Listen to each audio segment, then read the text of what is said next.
Olá, boa noite a todos.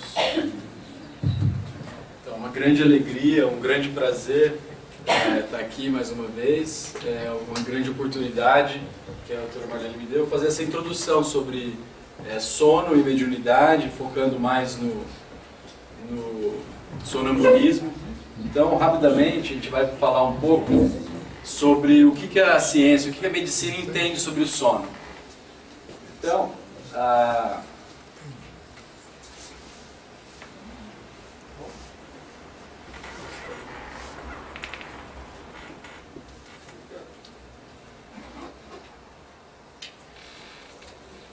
bom, o que a ciência entende sobre o sono, a medicina? Tudo foi observado, tudo que o olho consegue ver, mensurando todas as variáveis possíveis ao longo de décadas, foi se reunindo uma grande fonte de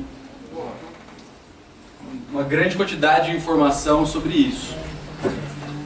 Então a gente vai fazer um panorama geral sobre o que a ciência fala sobre o sono e no final o que o espiritismo entende sobre isso. Vamos juntar tudo. Como Kardec disse, o espiritismo sempre agrega a sabedoria da ciência, os conhecimentos científicos, sempre adicionando e crescendo mais.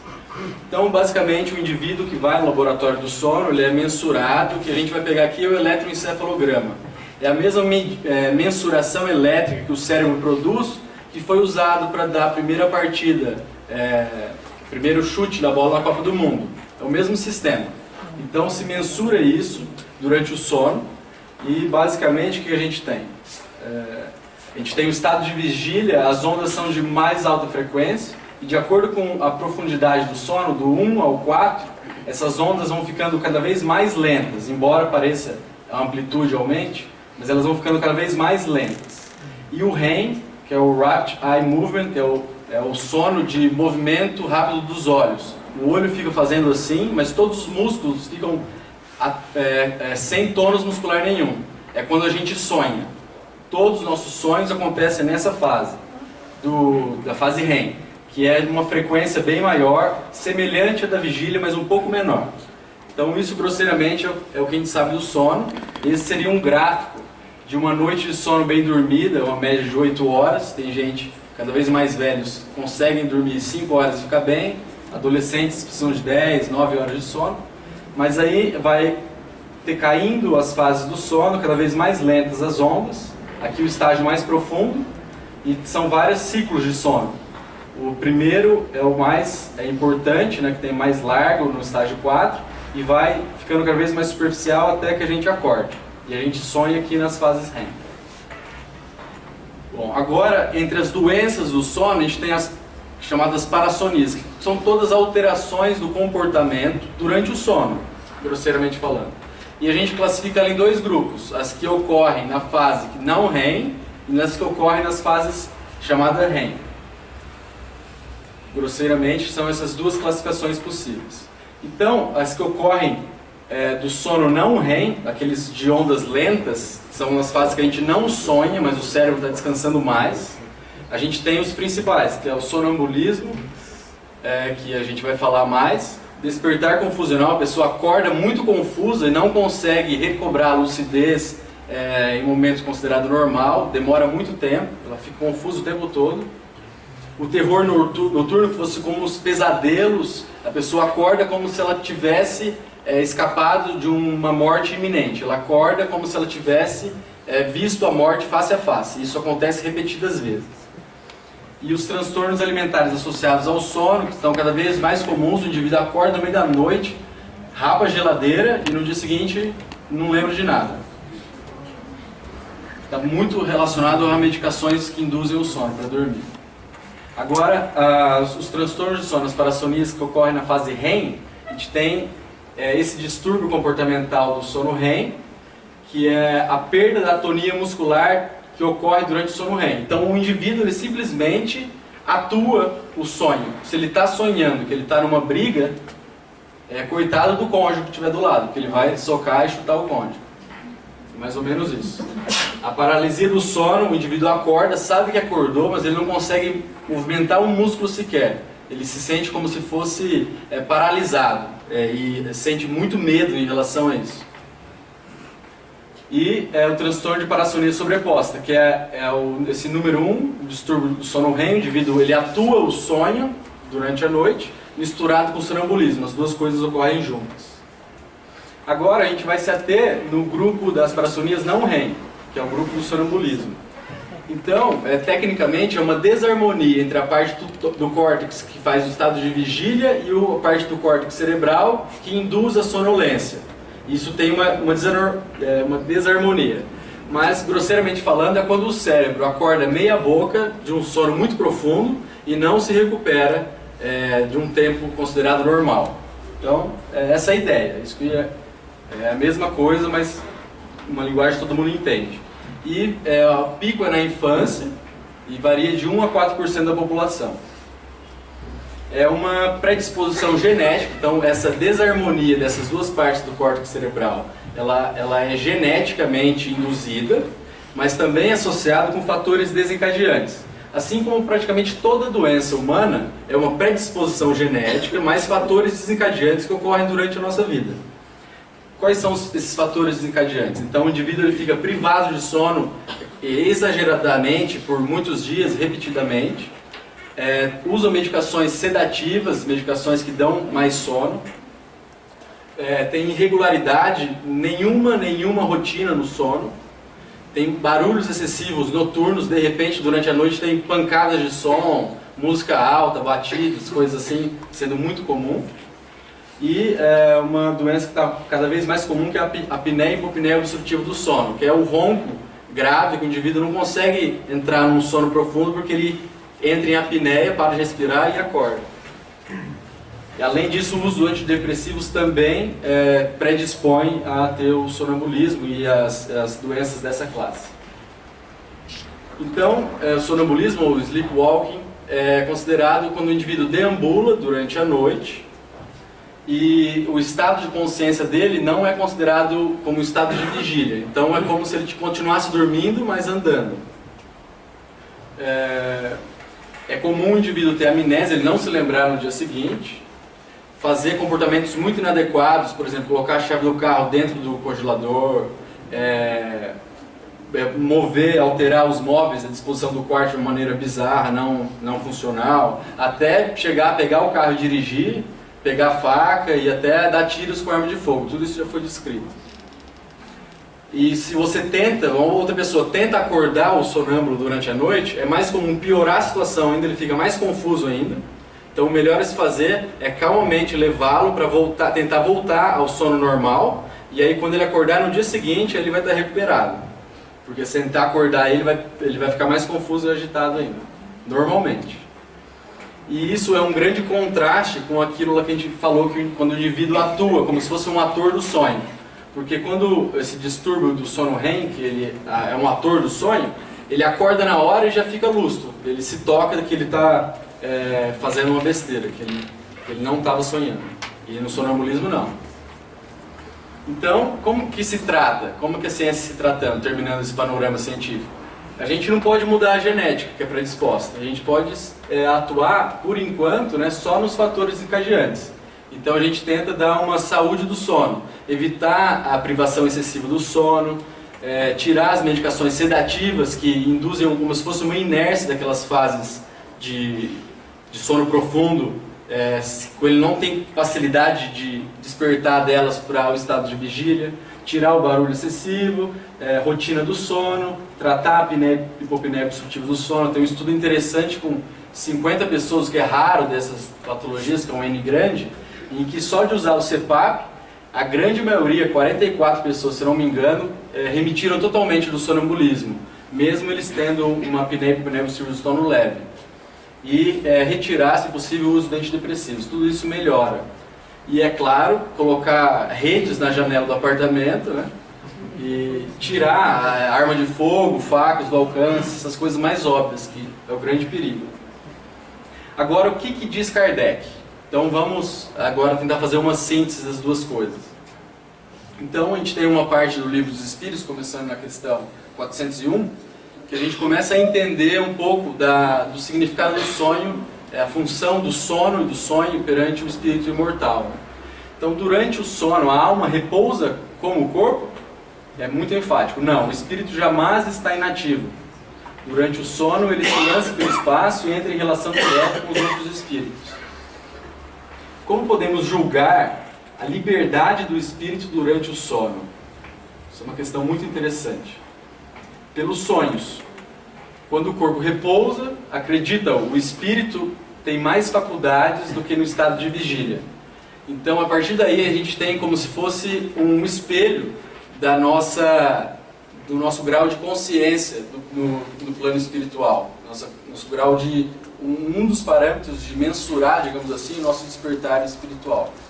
Isso a gente deve estar atento para ter uma ideia de como nós estamos. A qualidade dos nossos sonhos. Então, estando entorpecido o corpo, Kardec observa posteriormente. O espírito trata de quebrar os seus grilhões e de investigar no passado ou no futuro. Pobres homens, que mal conheceis os mais vulgares fenômenos da vida. Quando eu li isso aí para estudar, para apresentar isso aqui, foi como se fosse uma catarse, assim. De eu me tocar, de cair minha ficha, quão ignorante eu sou. Porque mais importante da quantidade de defeitos, de complicações, de limitações que nós temos, é a gente ter consciência dessa nossa situação. Porque senão a gente vai se afundar mais e mais. Então, julgai-vos muito sábios, e as coisas mais comezinhas vos confundem. Nada sabeis responder a estas perguntas que todas as crianças formulam. O que fazemos quando dormimos? O que são os sonhos? A gente julga saber, mas a gente nada mais sabe do que descrever aquilo que os nossos sentidos conseguem captar e mensurar os nossos sentidos grosseiros. E isso não é nada grandioso perto da realidade espiritual. A gente tem que estar ciente disso, da nossa pequenez, para a gente não criar mais e mais ilusões. Que a ciência pode roubar o cárcere da prisão produzido pela nossa própria vaidade. Então, o sono liberta a alma parcialmente do corpo, e quando dorme, o homem se acha por algum tempo no estado que fica permanentemente depois que morre. Então, ainda essa circunstância, o sono, é um molde a vos ensinar que não deveis temer a morte, pois que todos os dias morreis. Como disse um santo numa palavra, o sono influi mais do que supondes na nossa vida. Então, um ensaio para a morte. É um ensaio para a nossa realidade espiritual durante o nosso sono. E o sonho nada mais é do que a lembrança do que o espírito viu, do que nós vimos quando estávamos desprendidos. De uma maneira ou de outra, mesmo se a gente for dentro da ideia, da teoria freudiana do sonho, a nossa volição, a nossa vontade é que vai produzir tanto a nossa vontade por prazer, como a nossa vontade por medo, de fuga de nossos medos, de tentar lidar com os nossos medos de alguma maneira. Somos nós mesmos que produzimos isso. Fantasiosamente, segundo essa teoria dentro da psicanálise, que é estudada na psiquiatria, mas dentro da doutrina dos espíritos, mais do que a fantasia criada por nós mesmos, é uma realidade espiritual criada por nós mesmos. Então, a partir da qualidade dos nossos sonhos, nós sabemos aquilo que nós estamos criando para nós, buscando, né? Então, mas notai, porém, que nem sempre sonhais. O que quer dizer? Que nem sempre vos lembrais do que vistes, enquanto dormias. Não tendes, então, a alma no pleno desenvolvimento de suas faculdades. Além disso, é claro que os nossos órgãos mais grosseiros, aqui materiais, eles têm uma dificuldade de assimilar todas essas fontes de informações na hora da volta ao corpo.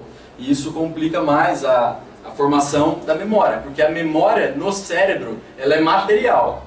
Então, para existir memória no cérebro, é necessário existir uma série de reações, de fosforilação, de alteração de sinapses neuronais, e isso é matéria. Então, na hora de trazer essas informações do plano espiritual para a matéria, tem essa dificuldade de armazenamento. Então, muitas vezes apenas vos fica a lembrança da perturbação que o vosso espírito experimenta à sua partida do corpo ou no seu regresso ao corpo, acrescida da que resulta do que fizestes ou do que vos preocupa quando despertos. Então, a memória daquilo que nós sonhamos tem todos esses fatores relacionados. Na 412, ele pergunta: pode a atividade do espírito durante o repouso ou o sono corporal fatigar o corpo? Que todos nós, eu imagino que já sentimos alguma vez. E ele tem uma figura magnífica. Pode, pois que o espírito se acha preso ao corpo como um balão cativo ao poste. E se você sacudir o balão, ele vai imprimir uma sacudidela ao poste. E é a mesma maneira que o espírito imprime alguma reação sobre o corpo, podendo fatigá-lo.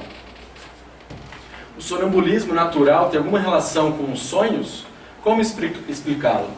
É o estado de independência do espírito, o sonambulismo, mais completo do que no sonho. Então o sonambulismo seria uma maneira mais emancipada do espírito, que ele tem maior acesso às suas faculdades perante o espírito imortal, não só aquelas restritas àquela encarnação. Então ele tem maior amplitude das suas faculdades. E a alma tem então percepções que não dispõe no sonho, que é um estado de sonambulismo perfeito. Então nosso sonho seria como se fosse um meio sonambulismo, digamos assim, que tivesse metade ou menos do acesso que nós temos às nossas faculdades, como durante o sonambulismo. E no sonambulismo o espírito está de posse plena de si mesmo. E os órgãos materiais, ou seja, os nossos 5 sentidos, deixam de receber as impressões exteriores ao corpo. Então, os sentidos do corpo, eles, digamos assim, estão dormindo, eles não estão funcionando durante o sonambulismo. E agora, quando se produzem os fatos do sonambulismo, que é aquilo que a gente observa, que a gente tem no inconsciente coletivo, do indivíduo acordado com a mão assim, andando a esmo pelo quarto, quando isso acontece, é que o espírito, preocupado com uma coisa ou outra, se aplica a uma ação qualquer para cuja prática necessite utilizar o corpo. Então, o espírito está desperto no mundo espiritual, em graus de lucidez extremamente variáveis, e ele vai utilizar do corpo, e aí que a gente observa o sonambulismo como a gente entende, como ele se serve desse, como se serve de uma mesa ou de um outro objeto qualquer. Na maioria das vezes é que o grau de lucidez do espírito fora do corpo é muito baixo, digamos assim, insuficiente. E ele vai se utilizar do corpo frente a uma fantasia, a uma vivência que ele está tendo no mundo espiritual, que não corresponde com nada muito lúcido. Daí que vão ter as manifestações incoerentes que o sonâmbulo faz. Nessa questão agora do livro dos médiuns, para a gente terminar, ele coloca que a gente pode considerar no sonambulismo uma verdadeira faculdade mediúnica. E na verdade são 2 ordens de fenômenos que frequentemente se acham reunidos. O sonâmbulo age sob influência do seu próprio espírito. É a sua alma que nos momentos de emancipação vê, ouve e percebe fora dos limites do sentido. Então, se durante um fenômeno de sonambulismo o indivíduo fala que está com frio, por exemplo, não é o corpo dele que sente frio, mas a alma dele, onde ele está desprendida, que ela tem essa percepção e manifesta através do corpo. Numa palavra, ele vive antecipadamente a vida dos espíritos, porque tudo que ele sente e que ele se manifesta no corpo é sentido pelo espírito desprendido da matéria, no plano espiritual. Agora, o sonâmbulo também pode ser um médium. E nesse caso, ele é instrumento de uma inteligência estranha, ele é passivo. E o que diz não vem de si. Em resumo, o sonâmbulo ele exprime o seu próprio pensamento, enquanto que o médium sonâmbulo exprime o de outrem. Muitas vezes o estado de emancipação da alma facilita essa comunicação. Então, durante o estado sonambúlico, a atividade mediúnica fica mais fácil, porque ele está mais acesso a outros espíritos do plano espiritual. Agora, a lucidez sonambúlica é uma faculdade que se radica no organismo e que independe em absoluto da elevação, do adiantamento e mesmo do estado moral do indivíduo. Então é uma predisposição orgânica, Kardec deixa aqui até bem claro, que é o que a gente viu, que o talento, digamos assim, para manifestar o sonambulismo tem que ter uma características genéticas, tem que ter uma capacidade genética para poder descrever esse fenômeno. E Kardec coloca isso nessa questão do Livro dos Médiuns. O que fala por si próprio pode, portanto, ou seja, o sonâmbulo, dizer coisas boas ou más, exatas ou falsas. Daí, sobretudo, é que as qualidades morais exercem grande influência. Então, a gente sempre tem que ter o crivo da razão. Agora, nessa outra questão, ele coloca: qual a origem das ideias inatas do sonâmbulo? E como pode, com exatidão de coisas que ignora quando desperto, ele manifestar essas coisas? Então, o sonâmbulo, por exemplo, ele não sabe, nunca estudou muito, e durante o fenômeno sonambúlico ele fala de coisas que ele nunca teve acesso nessa encarnação, digamos. É que tais conhecimentos dormitam, porque por demasiado imperfeito o seu invólucro corporal não lhe consente rememorá-lo. O que é afinal um sonâmbulo? O espírito como nós, que se encontra encarnado na matéria para cumprir a sua missão, despertando dessa letargia quando cai em estado sonambúlico. Então, ao encarnar, o sonâmbulo, como qualquer espírito, tem a perda material do que haja aprendido nas existências anteriores. E entrando no estado que chamais crise de sonambulismo, ele lembra-se do que ele sabe, mas sempre de modo incompleto. Então ele tem acesso a todas as vivências, ou parte delas, que ele teve ao longo da eternidade espiritual que ele viveu até então. E passada a crise, toda essa recordação se apaga e ele volve à obscuridade. Agora está um exemplo que vai ficar muito claro a gente entender como é que funcionam as coisas. Aqui no Livro dos Médiuns, nesse item, ele diz: um de nossos amigos tinha como sonâmbulo um rapaz de 14 ou 15 anos de inteligência muito vulgar, instrução extremamente escassa. Então, ele não tinha muito acesso a estudo. Entretanto, no estado sonambúlico, ele deu provas de lucidez extraordinária e de grande perspicácia. Excelia, sobretudo, no tratamento das enfermidades e operou grande número de curas consideradas impossíveis. Certo dia, dando consulta a um doente, durante o estado sonambúlico, esse jovem descreveu a enfermidade com absoluta exatidão. Aí disseram para ele assim: não basta a descrição, agora é preciso que indiques o remédio, o tratamento. Aí olha o que ele falou: eu não posso, ele disse, meu anjo doutor não está aqui. Aí perguntaram assim: mas quem que é esse anjo doutor? Ele fala: o que dita os remédios. Aí perguntaram: mas não és tu então que sabe os remédios, que dita os remédios? Ele fala: oh não, estou a dizer que é meu anjo doutor quem nos dita. Ou seja, ele tendo acesso às experiências anteriores do espírito, conseguia descrever as doenças com maestria. Mas ele não conseguia dizer ou propor a terapêutica. Mas ele tinha acesso no plano espiritual com muita mais facilidade do que quando o estado desperto a essas informações. Então ele tinha uma capacidade de ser médium, digamos assim, durante o fenômeno sonambúlico muito ampla, muito desenvolvida. Então quando só era apenas sonâmbulo, assistido por aquele que a quem chamava de anjo doutor era sonâmbulo médium. Então esse exemplo é muito didático, deu para entender tudo. Para finalizar, Kardec deixa bem claro algumas dúvidas que a gente tem. Pois que a clarividência é da sua alma, ou seja, tudo que o sonâmbulo vê é a alma que percebe, por que é que o sonâmbulo não vê tudo e tantas vezes se engana? A resposta é: primeiramente, aos espíritos imperfeitos não é dado verem tudo e tudo saberem. Então, depois que a gente morrer, não é porque a gente virou espírito desprovido do corpo material denso que a gente vai ser onisciente, né? É simplesmente isso. Não ignoras que ainda partilham dos vossos erros e prejuízos. Depois, quando unidos à matéria, não gozam de todas as suas faculdades de espírito. Então, depois que voltam para a lucidez corpórea, fica mais embotado ainda as suas faculdades. As faculdades que gozam do sonâmbulo são as que têm o espírito depois da morte? Até certo ponto, porque mesmo sonambúlico, ele ainda tem alguma influência à matéria que ele está ligado. E por último, essa daqui, do Livro dos Espíritos, 438, que deixa claro o que é essa faculdade, né? O uso de um sonâmbulo faz de sua faculdade influi no estado do seu espírito depois da morte? Muito, como o bom ou mau uso que o homem faz de todas as suas faculdades que Deus dotou. Então nada mais é do que uma faculdade, uma predisposição, uma habilidade, digamos assim, nada fantástico, a gente só tem que estudar. É isso que a gente está fazendo hoje.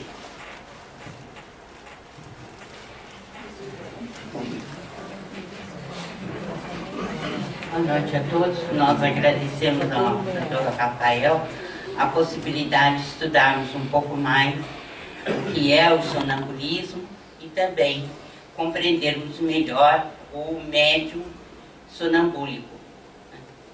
Nós vamos ver agora, nos domínios da mediunidade, a psicofonia sonambúlica, para nós tentarmos compreender melhor, né, o que se passa quando o médium tem essa capacidade. O que nós vimos é que o sonambulismo é algo intrínseco da pessoa encarnada, por uma predisposição genética, por algo que ele traz. Então ele tem facilidade para desdobrar-se para o mundo espiritual e não ter a sua sensibilidade da matéria naqueles momentos.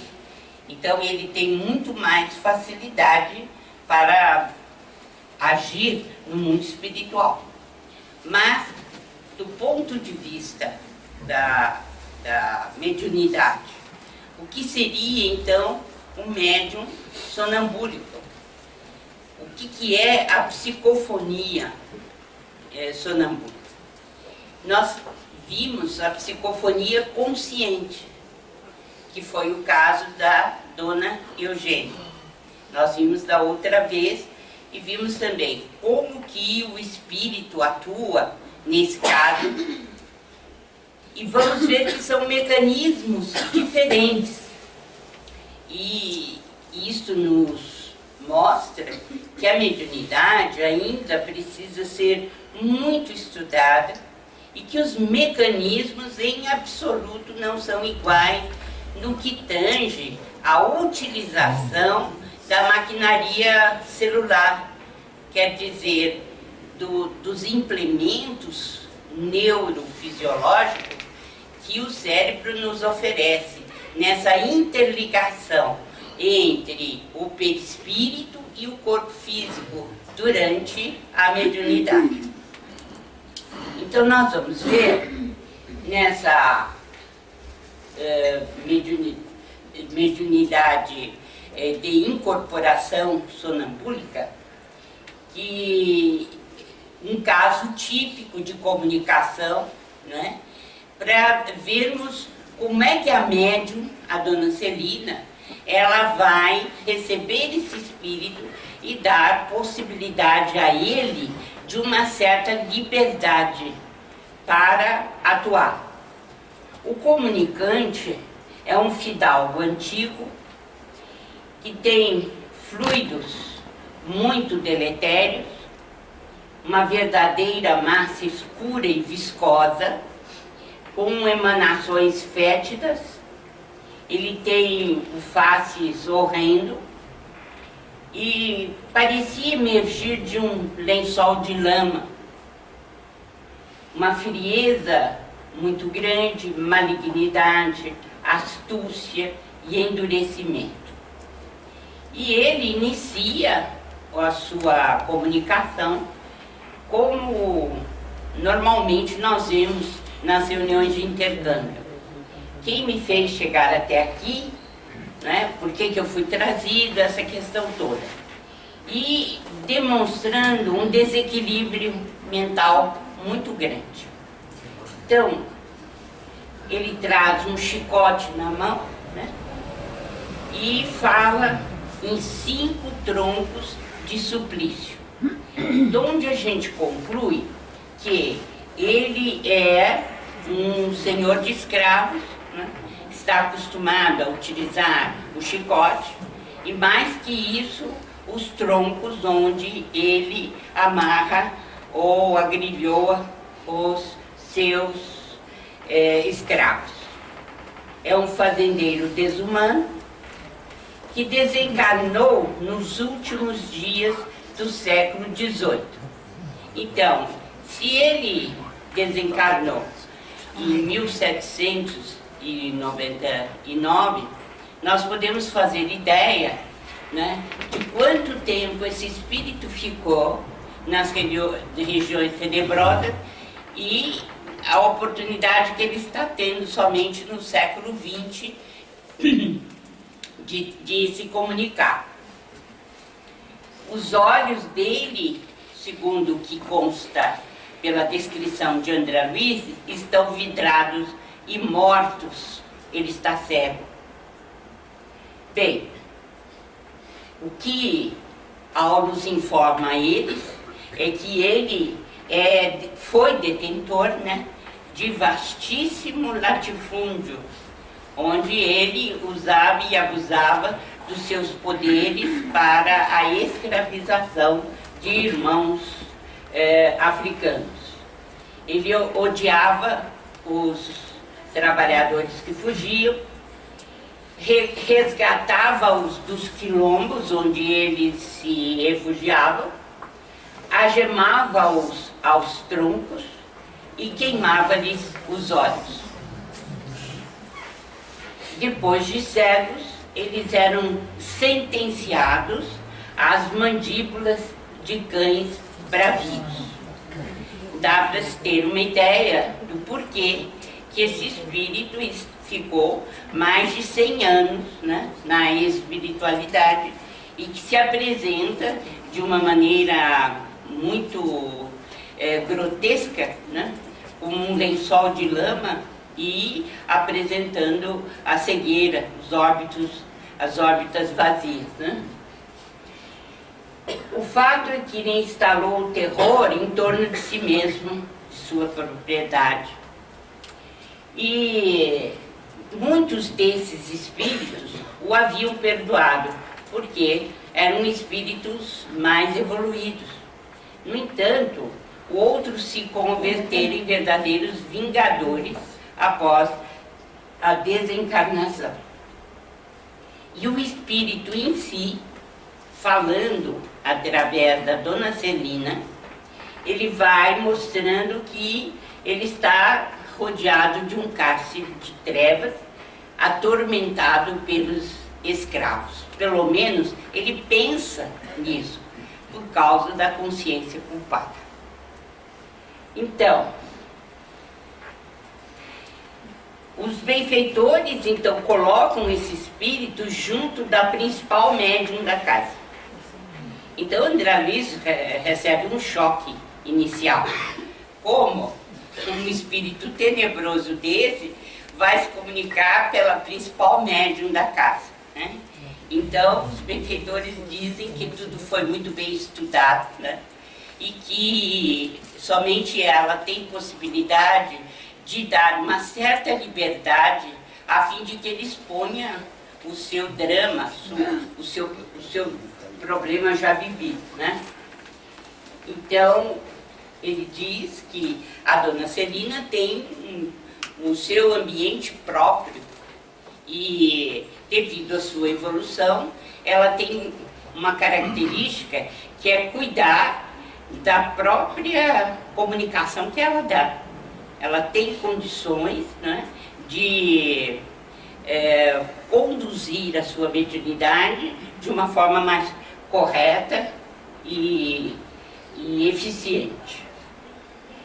E também ele diz que a assembleia para onde eles trouxeram, que é o centro espírita, tem uma corrente magnética própria, que resulta do magnetismo dos frequentadores, né?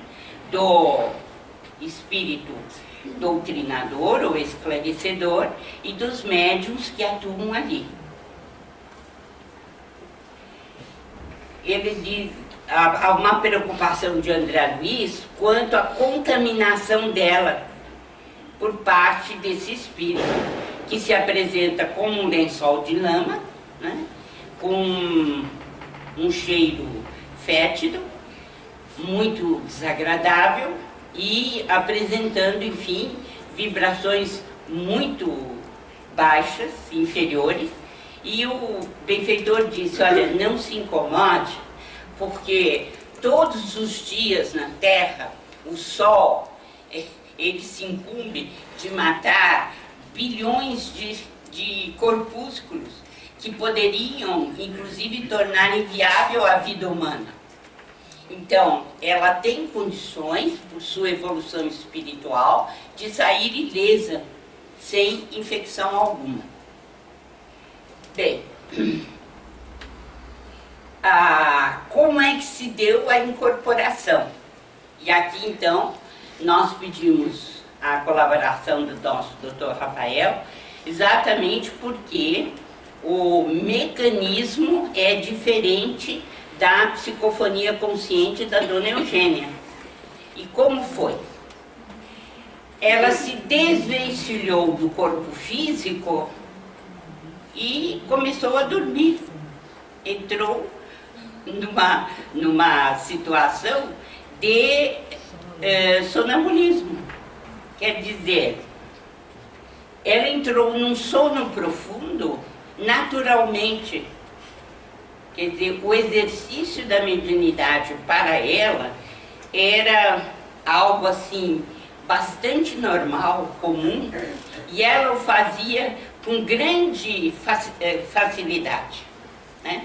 O que muitas vezes nós sabemos que não é fácil, porque a mediunidade consciente ou sonambúlica, ela, em geral, dá muito trabalho para os dirigentes da reunião, porque é preciso que o médium tenha uma certa disciplina, muito maior que o médium consciente até, porque ele não vai tomar conhecimento da comunicação em si. O que nós vimos, e que foi exposto pelo Dr. Rafael, é que no sonambulismo você não tem as informações do seu corpo físico, né? É isso que nós vimos no sonambulismo. No sonambulismo, o espírito está liberto da matéria com muito mais intensidade do que um sono comum. O sono é considerado um sonambulismo imperfeito. No sonambulismo, não. Você sai, né? Você se movimenta no mundo espiritual e a sua relação com as atividades orgânicas é praticamente nula. Somente existe aquela parte de ligação do fluido vital ou do duplo etérico, porque senão a pessoa morreria, né? Ela tem que continuar ligada ao corpo físico pelo fluido vital.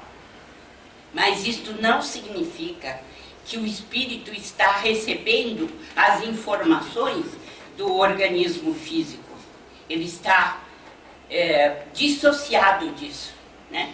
Então, ela entra em sono profundo. E, como o Dr. Rafael disse, não, antes da fase REM, porque a fase REM é a fase do sono com sonho, não é isso? Então, o sonambulismo é antes disso, né? Então, nós entramos num sono profundo e ela, ao entrar no sono profundo, que ela se desliga automaticamente da matéria, ela leva a sua aura. A aura dela que é brilhante. Por quê? Porque o espírito vai atuar com muito mais facilidade no mundo espiritual. Então, o que é característico da Dona Celina é que ela atua como se fosse a mãe do comunicante. Então, ela abre os braços para favorecer a entrada dele, né? E veja bem o que André Luiz coloca.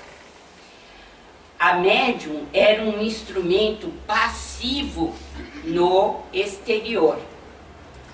Nas profundezas do ser, mostrava as qualidades morais positivas. Porque se ela não tivesse essas qualidades morais positivas, o espírito poderia atuar de uma maneira desequilibrada. Então, o médium inconsciente ou sonambúlico, ele precisa ter moralidade acima de tudo, para poder tomar conta do seu organismo, do seu vaso físico. Com isso, ela impedia qualquer manifestação menos digna. Bem, segundo André Luiz, a dona Celina é médium, sonambúlica, perfeita. A psicofonia, no seu caso, se processa sem necessidade de ligação da corrente nervosa do cérebro mediúnico à mente do hóspede que a ocupa. Gostaria que vocês guardassem bem isso aqui, porque é uma diferença fundamental do que?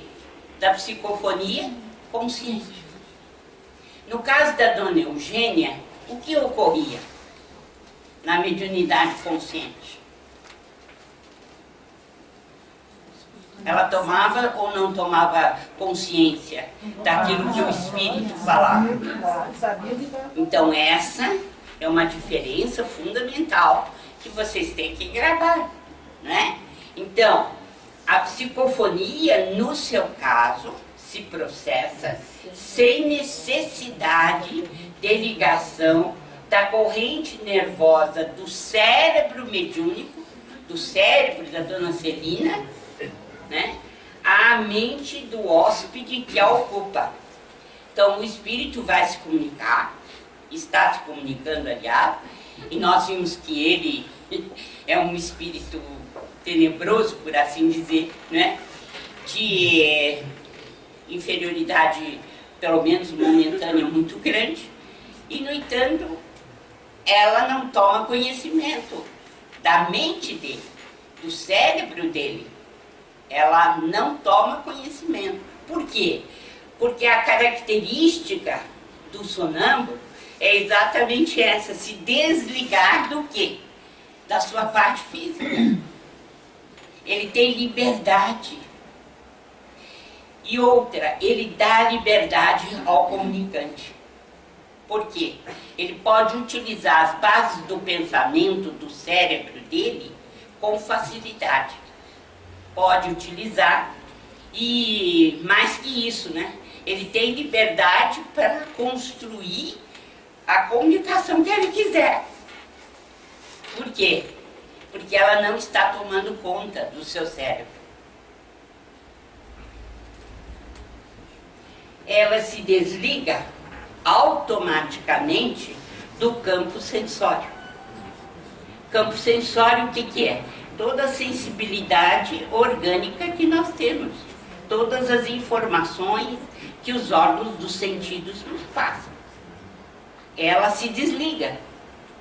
Não há informação, não passa por ela as informações do estado mental, do estado até perispiritual em que o espírito se manifesta. Ela não tem isso.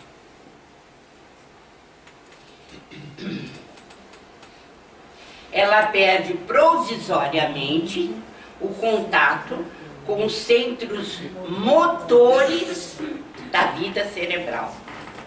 Então, o que acontece? Ela não recebe informações da sua parte neurológica, do seu cérebro físico. Esta é uma diferença fundamental da psicofonia consciente, quando a dona Eugênia sabia perfeitamente o que o espírito ia dizer antes que o espírito dissesse. Não foi isso que nós estudamos? Então é fundamental que vocês tenham essa diferença para saber que a mediunidade de psicofonia sonambúlica ela é muito mais trabalhosa que a mediunidade consciente.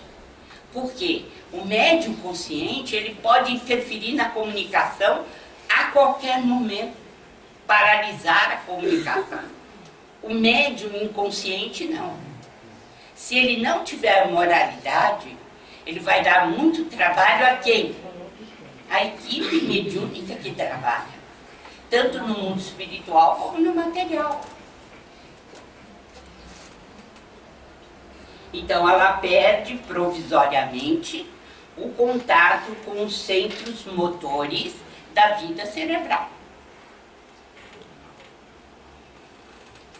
Ela tem demonstrado extrema passividade. O que isso significa? Que ela obedece o comando do espírito. Ela fala exatamente o que o espírito quer falar.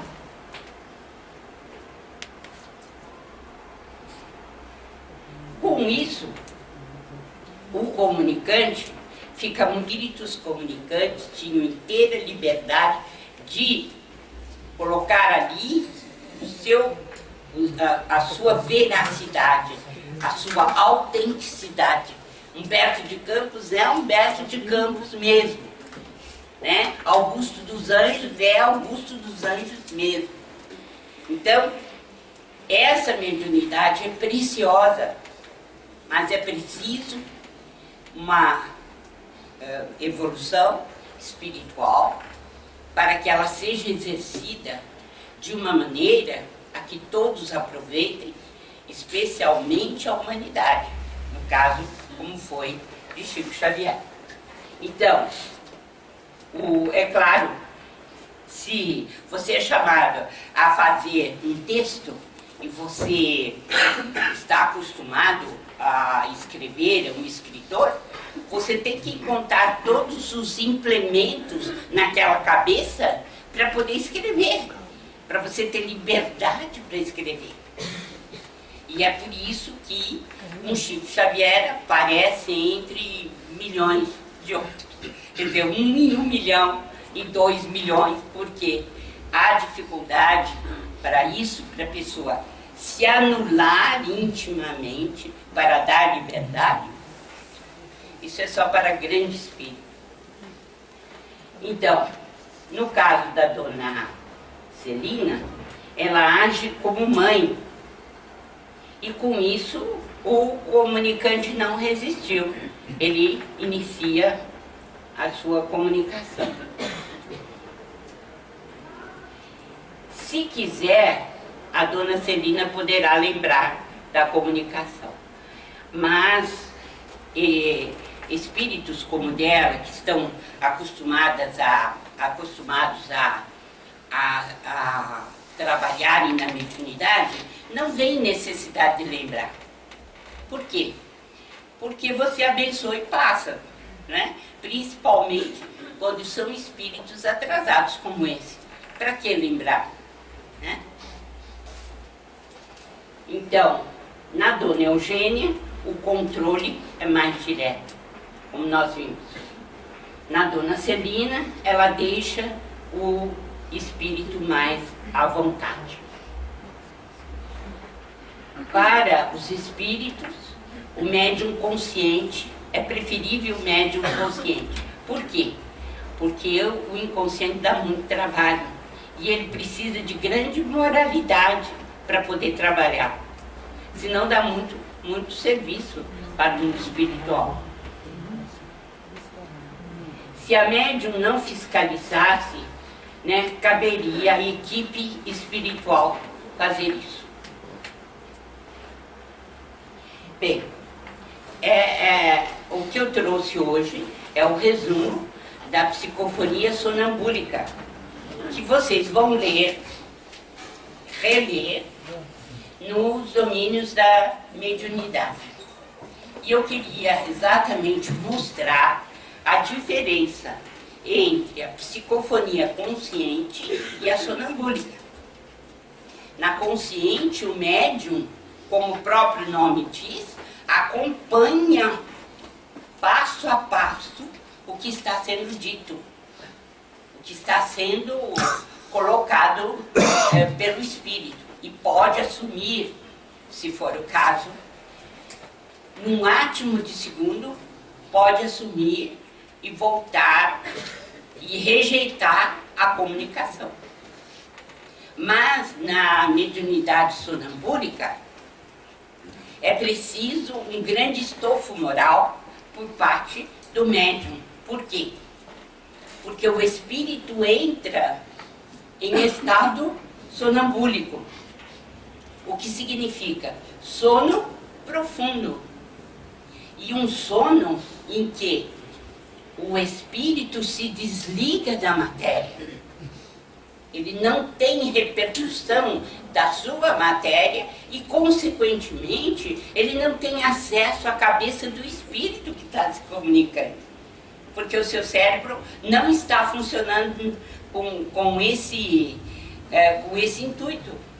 O cérebro está em ponto morto, né? E a sua sensibilidade deixou de existir, porque não há repercussão da matéria sobre o espírito, uma vez que o espírito venceu essa questão e está mais solto, mais livre, e deixa também mais livre o espírito comunicante. Houve um entendimento do que é a mediunidade sonambúlica? Se houver alguma dúvida, quiser levantar a mão, perguntar. É muito mais rara do que a psicofonia consciente. É mais rara. Mais rara. E também tem muita relação com um certo pagamento de dívida do nosso passado. Porque, em geral, a mediunidade sonambúlica, ela surge como uma necessidade que o nosso espírito tem de trabalhar na mediunidade para refazer um caminho. Então, o aparecimento da mediunidade sonambúlica dá muito trabalho. E é por isso que quem dirige as reuniões mediúnicas, a sessão mediúnica, precisa sempre ter em mente que está realizando um trabalho muito profundo de saúde espiritual. Saúde espiritual para favorecer o médium que está trabalhando, a fim de que ele possa realmente contribuir para a melhoria da sociedade, como também ele está resgatando uma falta do seu passado. Porque o médium, em geral, é alguém que lesou a coletividade de alguma maneira. E ele volta para poder fazer uso da mediunidade, auxiliando essa mesma comunidade e contribuindo para a saúde mental da coletividade. Então, o médium tem que levar muito a sério a sua responsabilidade. E mais que isso, o diretor da reunião, aquele que é o esclarecedor, porque sobre ele paira uma grande responsabilidade, a de manter o equilíbrio espiritual da sala. Doutora, uma médium sonambúlica, ela pode também... Uma pessoa que tem psicofonia sonambúlica pode também ser um médium consciente ou ele só é sonâmbulo? Então, falando com o Chico Xavier algumas vezes, né, ele disse que da mediunidade inconsciente ou sonambúlica, você pode passar para semiconsciente e consciente. Porque vai depender do ambiente que você está. Então, eu creio que dependendo do ambiente da sala e da responsabilidade do médium perante os espíritos que são trazidos, os mentores aconselharão uma mediunidade em que a pessoa fica despreocupada e se desprende, e outra comunicação em que ela tem mais cuidado porque o ambiente não está tão bom, né? Algumas vezes lá em Uberaba, quando o ambiente estava muito bom na reunião, Chico podia sair e ser médium ao mesmo tempo no mundo espiritual. Ele era médium aqui, com o corpo daqui, e era médium de fora com o corpo espiritual. Quando o ambiente era bom, em que havia uma relativa calma, uma facilidade. Como também ele podia se mostrar semiconsciente, ter conhecimento ou não em determinadas fases do fenômeno mediúnico. Então isso tudo pode acontecer.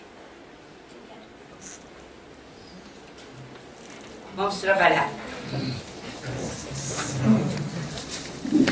Mais seguro de si. Agora, eu queria fazer um parênteses para dizer para vocês o seguinte, que a mediunidade de Chico Xavier era absolutamente sonambúlica. Porque para receber ciência, física, química, biologia, como ele recebeu, para receber literatura, com a perfeição com que recebeu o Parnaso de Além Túmulo, para receber, enfim, os livros que recebeu, podem ter certeza, os